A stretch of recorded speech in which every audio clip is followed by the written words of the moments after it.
Salam alaikum. Aujourd'hui, on va corriger la partie mécanique, c'est-à-dire la partie physique 3. Toujours examen 2010, session normale, les sections SVT, STE et STM. Alors,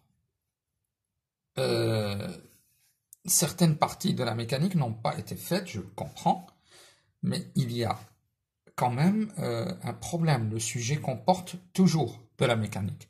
Donc moi, je préfère que les élèves soient prêts à ça. Donc, je vous conseille vivement de prendre en considération la partie mécanique.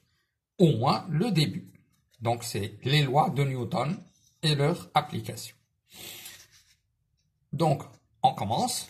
Le sujet vous parle des sports d'hiver. Et la première question, c'est, par application de la deuxième loi de Newton, établir l'équation différentielle vérifiée par Vx. La coordonnée de Vg, vecteur vitesse de G, qui est le centre d'inertie. Eh bien, pour faire cela, il y a toujours une méthode et toujours la même. Comment on fait? C'est très simple. On commence par définir le système étudié. Eh bien, c'est le compétiteur, c'est-à-dire la personne qui est en train de faire ce sport, de faire ce mouvement. Puis, on fait l'inventaire des forces. Ça s'appelle aussi le bilan des forces. Donc, on cite toutes les forces qui s'exercent sur le système étudié. Eh bien, dans ce cas, nous avons deux forces. Mais bien sûr, il y a des élèves, et parfois aussi des enseignants, qui peuvent vous dire il y a trois forces, trois actions. En fait, moi, je n'en vois que deux. Mais c'est juste un problème d'angle de vision. Par exemple, moi, je vais définir les forces telles que je les vois. Il y a le poids du corps et il y a l'action du plan sur le corps. Or, il y a frottement. Donc, R n'est pas perpendiculaire au plan. Donc, pour moi, il y a deux forces, mais R n'est pas perpendiculaire au plan. Vous allez trouver d'autres élèves, d'autres enseignants qui peuvent vous dire que, en fait, il y a trois actions. Quelles sont ces trois actions? C'est le poids, c'est la composante normale de R, elle est donc perpendiculaire au plan, et il y a la force de frottement. Qu'est-ce qu'il est? Quelle est la différence? Qu'est-ce qu'il y a de différent entre les deux façons de voir? C'est très simple. La différence, c'est que moi, je mets une seule force et je sais qu'elle est inclinée, donc elle a deux composantes, c'est Rn et Rt, et les autres veulent les différencier dès le début. Pourquoi?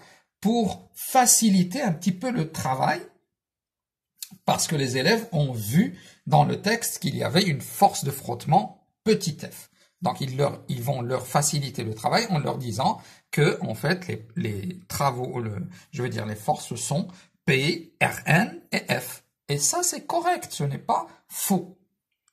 Mais chacun sa vision. Donc si nous sommes dans un examen, les deux réponses sont justes. Les deux réponses sont correctes. Donc ne vous inquiétez pas, faites ce que vous voulez, mais faites-le correctement, c'est tout. Donc, moi je considère que les forces sont P et R, or inclinées, donc elle est inclinée car il y a frottement. Après, on applique la deuxième loi de Newton. Or, la deuxième loi de Newton, c'est la somme des forces extérieures est égale mAg, Ag étant le vecteur accélération. J'applique P plus R égale mAg, c'est aussi m dVg sur dt. Et on projette cette relation sur l'axe AI, c'est-à-dire l'axe des x dans ce cas. Eh bien, voilà ce que ça va donner. Nous aurons alors Px plus Rx égale mAx ou alors m dVx sur dt.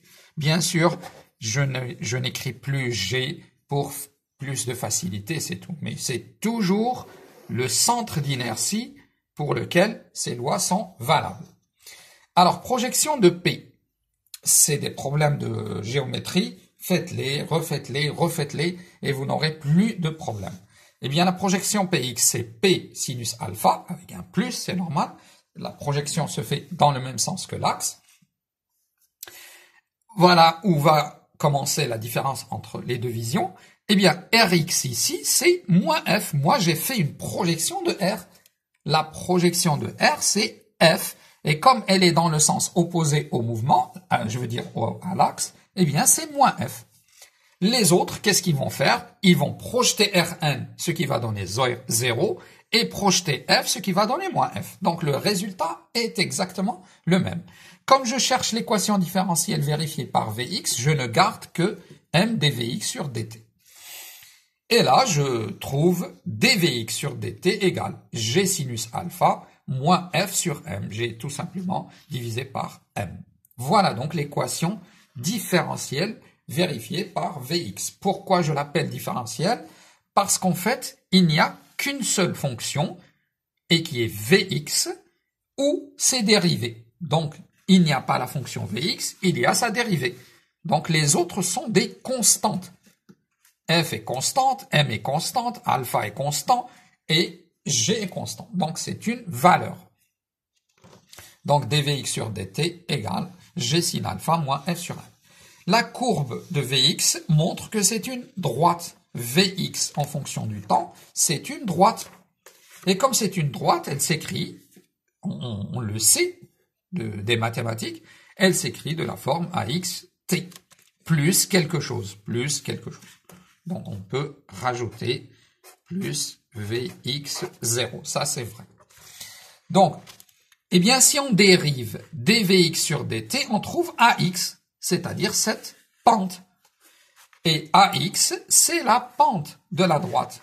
Donc, on calcule cette pente. Eh bien, cette pente-là n'est autre que ax. D'accord? Alors maintenant,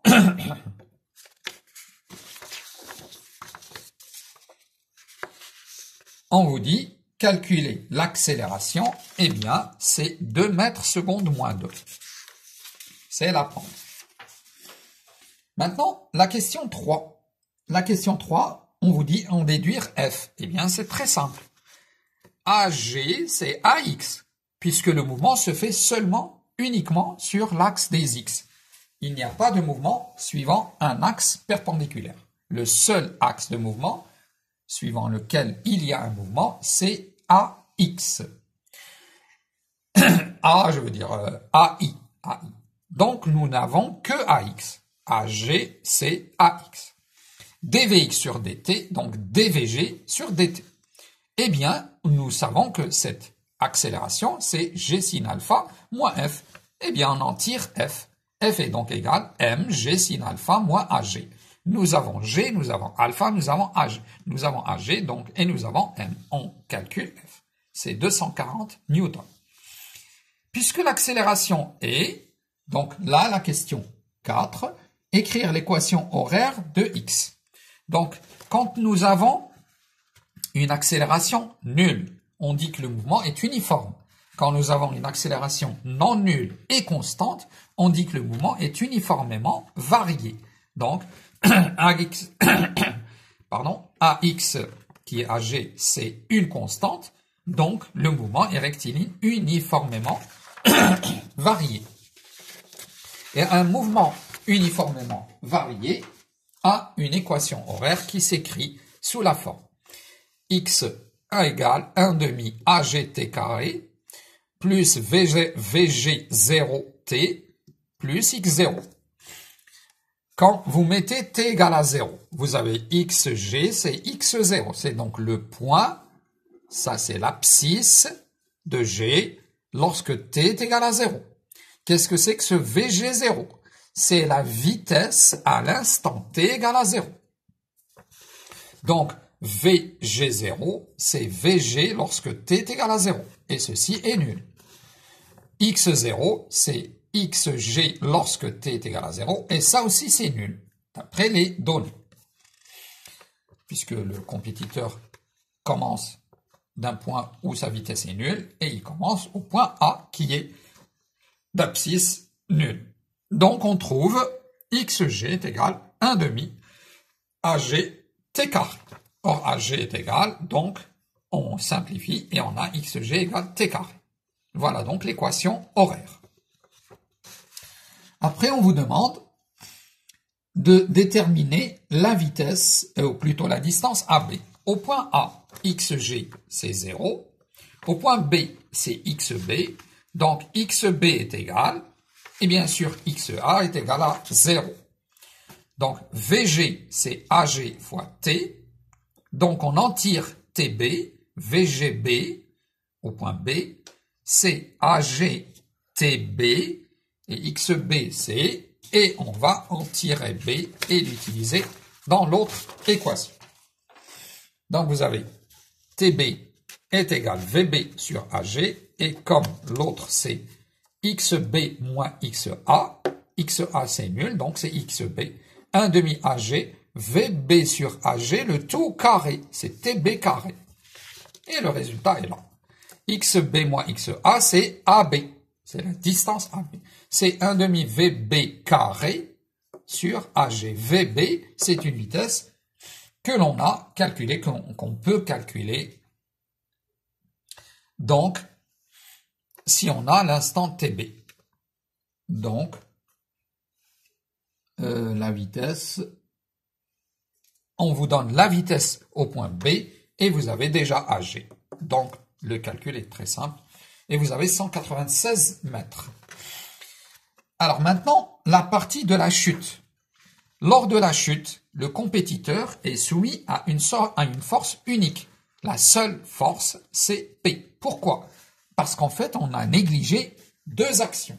On a négligé la poussée d'Archimède et les frottements. Et c'est tout à fait normal dans notre cas. Donc, le corps n'est soumis qu'à son poids. Et bien, dans ce cas, on appelle ce type de mouvement une chute libre. Donc, c'est quoi une chute libre? C'est un mouvement dans lequel, au cours duquel, le corps n'est soumis qu'à son poids, uniquement à son poids. Alors, deuxième loi de Newton, même chose, il n'y a qu'une seule force, ça c'était le bilan des forces. Donc, P est égal MAG, MG égale MAG, donc AG est égal G. Attention, ce sont des vecteurs. Donc, selon le sens de l'axe, on aura soit G plus G, soit moins G, quand on fera la projection. Mais dans ce cas, l'axe est orienté vers le bas, donc c'est plus G. Alors, les projections, donc, toujours la même manière, vous comprenez. On va projeter sur l'axe BI et l'axe BJ. Eh bien, sur l'axe BI, on aura AX qui est la dérivée seconde de X par rapport au temps, et c'est la dérivée de Vx par rapport au temps. Eh bien, ceci, c'est 0. Pourquoi ce 0? Parce qu'on a projeté la projection de G, on a projeté la relation. La projection de G sur l'axe OX, c'est 0.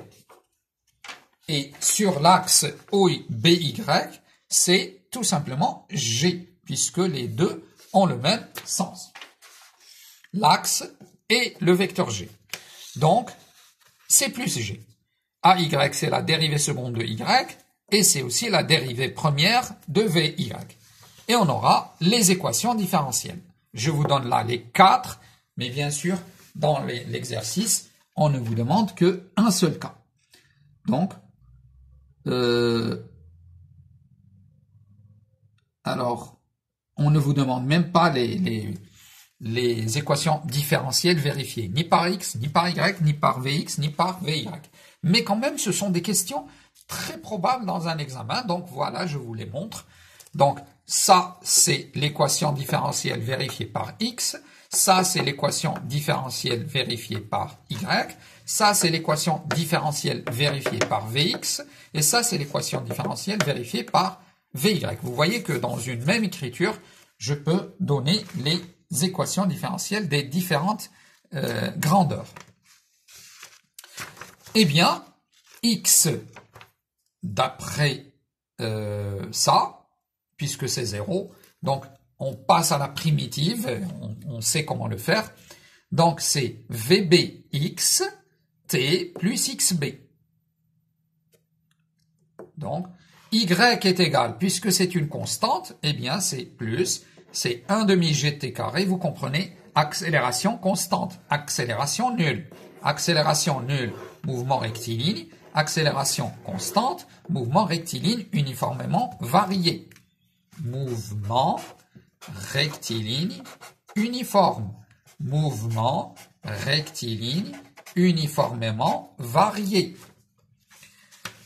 Eh bien, on va écrire XB c'est 0, YB c'est 0, et VBX je veux dire, et VBY, on va les déterminer à l'instant.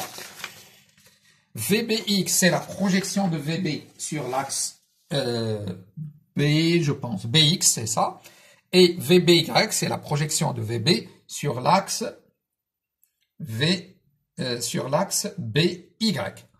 Eh bien, dans les deux cas, c'est VB cos alpha, vous avez le schéma, VB, c'est VB sin alpha, VBY.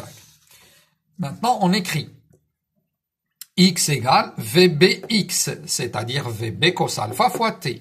Je n'aime pas cette écriture, je vous explique un peu pourquoi je fais ça. D'habitude, on écrit VB cos alpha T.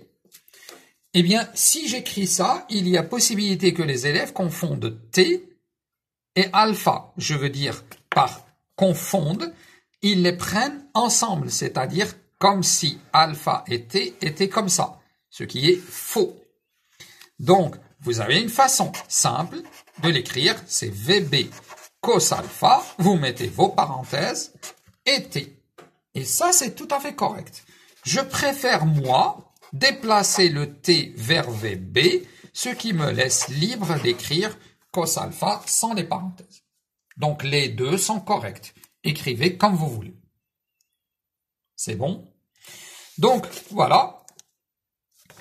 Même chose pour Y. Donc, YB, c'est nul. XB, c'est nul. On élimine le temps. Donc, on va prendre le temps de la première équation et on va le projeter ou l'intégrer dans la deuxième équation. Voilà ce que ça donne. En définitive, c'est un calcul. Voilà ce que ça va donner. Tout simplement, ce qu'on appelle l'équation de la trajectoire. C'est ce qu'on appelle l'équation de la trajectoire. Vous voyez qu'on a éliminé le temps. Voilà, vous comprenez pourquoi je n'aime pas ça. Donc, tangente alpha fois x. Je suis obligé de mettre les parenthèses. Si je voulais le faire, moi, c'est-à-dire si je faisais plus attention au moment de l'écrire, j'écrirais x tangente alpha. C'est exactement la même chose. Mais là, je ne suis plus obligé de mettre des parenthèses. Donc, les deux manières sont tout à fait correctes. Alors, la question 2, on vous demande de calculer, de déterminer la vitesse Vk à l'instant Tk. Donc, t égale 0,2 secondes. Eh bien, ça, c'est un peu de travail. Alors, qu'est-ce qu'on a? Les équations différentielles. Donc, Vx, c'est Vb cos alpha. Vy, c'est Gt Vb sin alpha.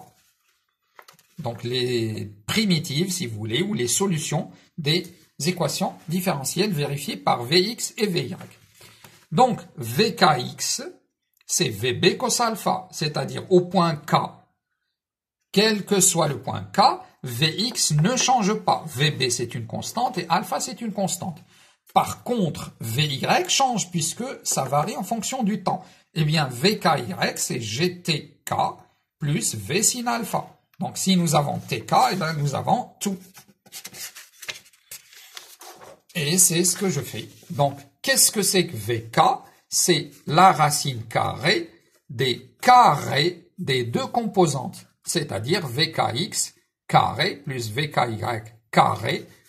Et ça, c'est juste un problème de mathématiques qui veut dire que La norme, c'est la racine carrée de la somme des deux carrés des deux composantes, et vous trouvez VK égale 29 mètres par seconde. Voilà, merci.